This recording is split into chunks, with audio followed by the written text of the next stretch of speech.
सरस्वती ध्यान। प्यारे बच्चे, अब तुम शांति से कहीं आरामदायक स्थान पर बैठ जाओ और अपनी सांसों पर ध्यान दो।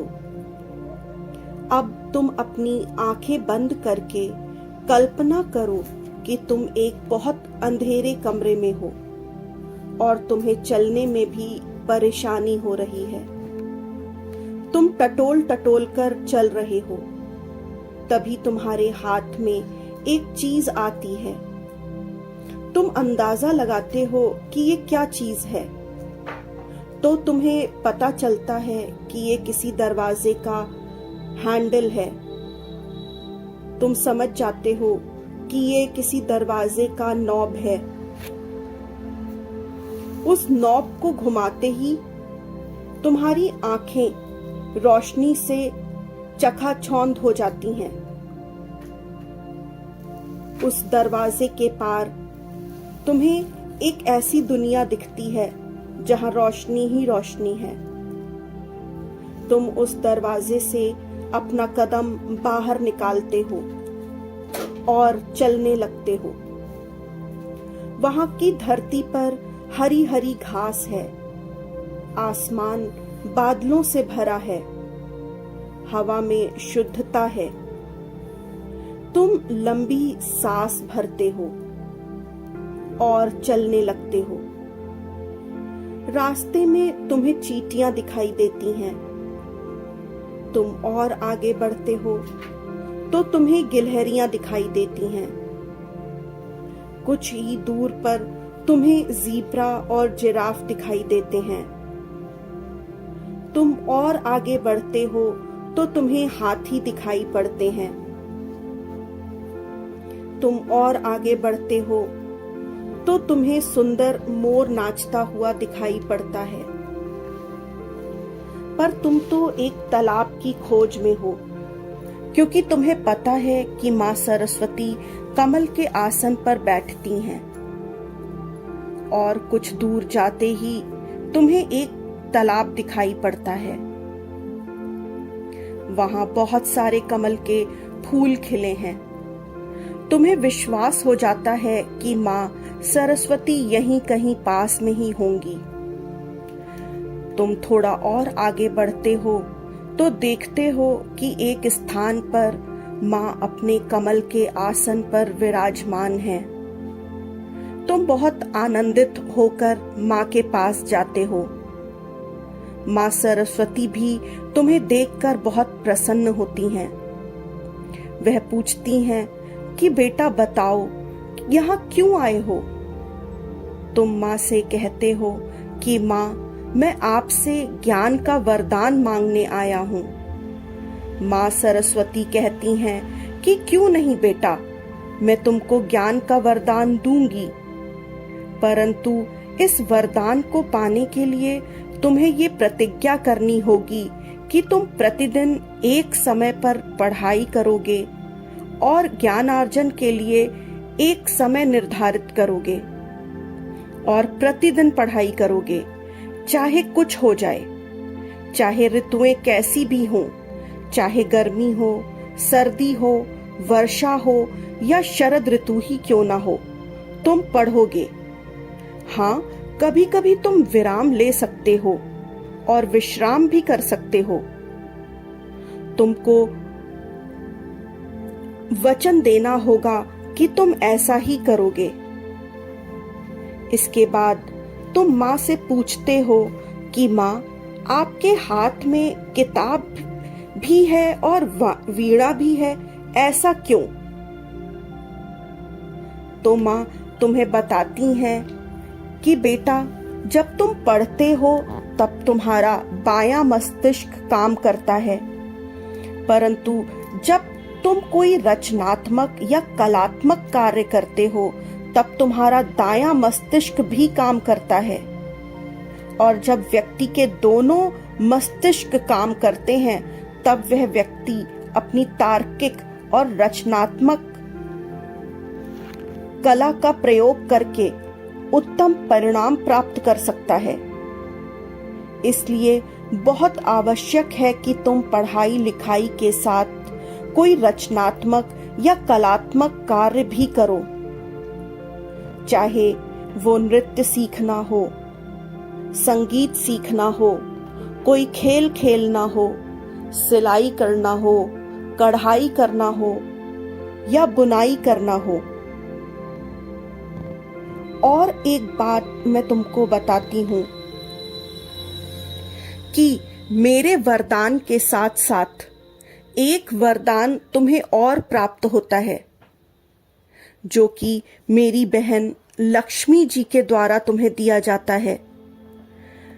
उन्होंने मुझे वचन दिया था कि मैं जिसको वरदान दूंगी वो उसको स्वतः ही वरदान दे देंगी। तो यदि तुम मेरा वरदान प्राप्त करते हो तो माँ लक्ष्मी का वरदान तुम्हें स्वतः ही प्राप्त हो जाता है।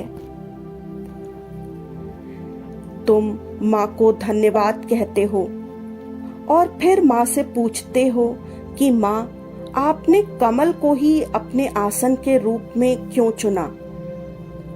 तब माँ बताती हैं कि कमल कीचड़ में ही खिलता है, उसी प्रकार तुम्हें भी संसार में कमल के फूल की भांति खिलना है।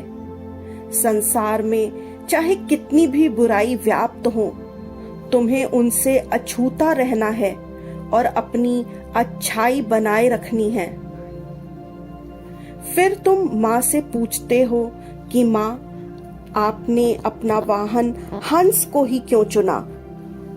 तब माँ तुम्हें बताती हैं कि ये हंस की एक विशेषता है कि वह दूध और पानी को अलग अलग कर लेता है तथा दूध ग्रहण कर लेता है और पानी छोड़ देता है।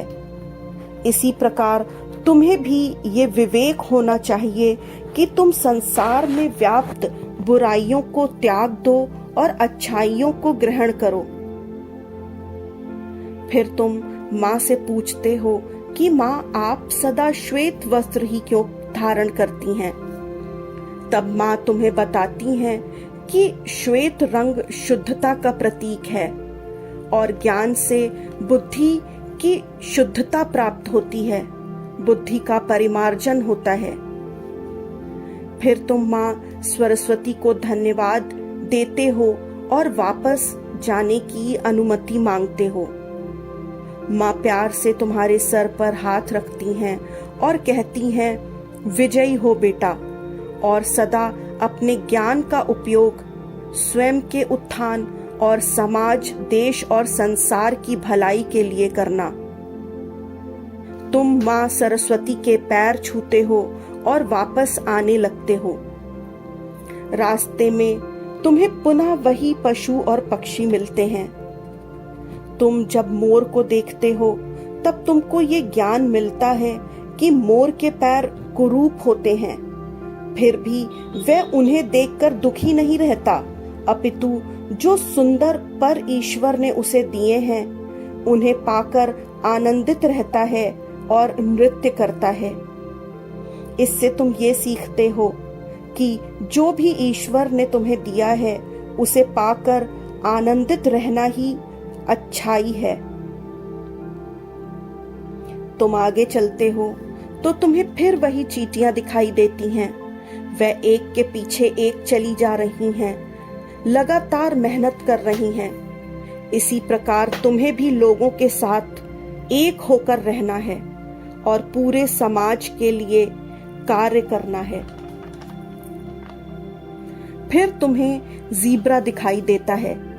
उसके शरीर की काली सफेद धारियां तुमको ये बताती हैं कि ये संसार अच्छाई और बुराई, आशा और निराशा, सुख और दुख से युक्त है।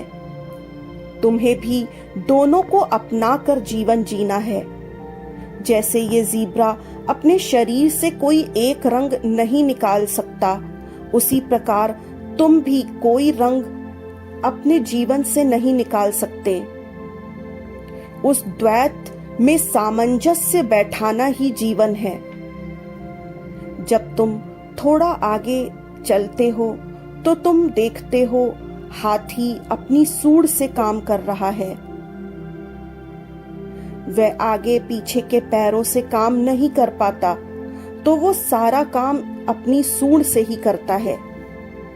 इससे तुम ये सीखते हो कि यदि एक तरीके से कार्य ना बनता हो तो दूसरा तरीका ढूंढो कार्य पूर्ण करने का। आगे तुम्हें जिराफ मिलता है और तुम समझ जाते हो कि जिस प्रकार जिराफ अपनी लंबी गर्दन होने के वजह से सब चीजों को ऊपर से ही देख पाता है, उसी प्रकार मुझे भी सभी चीजों को, सभी परिस्थितियों को, लोगों को उच्च परिप्रेक्ष्य से ही देखना चाहिए। तुम समझ जाते हो कि पहले जिन पशु और पक्षियों को तुम केवल देख रहे थे, अब तुम उनसे कुछ सीख भी रहे हो। जरूरी नहीं कि ज्ञान केवल किताबों से मिले, ज्ञान तो प्रकृति की सब वस्तुओं से मिल सकता है। अब तुम अपनी दुनिया में वापस जाने के लिए उसी दरवाजे की ओर चल पड़ते हो। तुम्हारे मन में अजीब सी घबराहट है कि इस दुनिया में तो इतना उजाला है और मेरी दुनिया में इतना अंधेरा।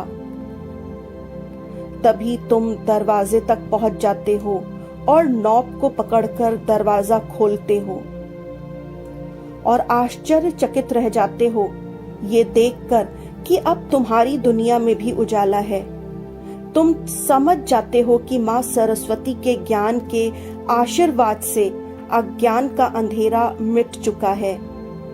तुम मन ही मन कहते हो, ओम अस्तो माँ सद्गमय, तमसो माँ ज्योतिर्गमय, मृत्योर माँ अमृतगमय।